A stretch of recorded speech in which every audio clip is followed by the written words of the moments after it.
Ayan, titingnan natin kung ano yung kinukuha ni Kuya na sa mga bato-bato dito sa dagat.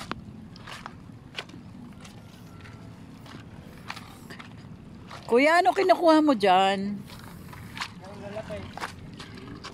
Ah, yung parang kuhol? Patingin nga, Kuya.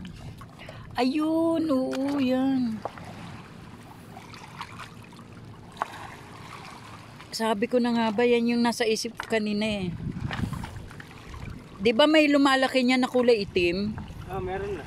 Yan yon. Ano yung binibenta nyo, Kuya? Niluluto? Okay. Anong luto, Kuya? Papamintahan na. Hindi na suka. Ah, anong lasa? Masarap.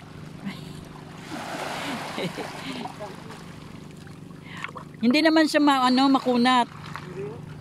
Ah, malambot na pagka ano. Ilang minuto nyo niluluto? Ah, 2 lang. Ayan pala yun. Sige Kuya, salamat ah. Yan yung kainaman dito sa probinsya. Tapos nasa beach ka pa. Ang sarap mamuhay dito. Kasi yung mga resources naman nandyan eh. Although, hindi naman maiwasan na talagang kailangan mo talaga ng pera. Pero somehow, makakatulong din yun yung urban gardening, yung mga pagtatanim ng mga gulay.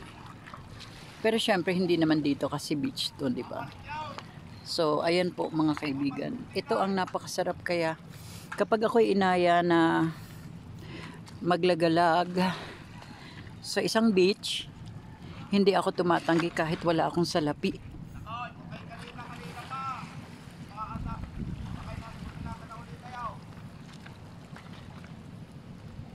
Ayan, andyan yung mga mangingisda. Ayan.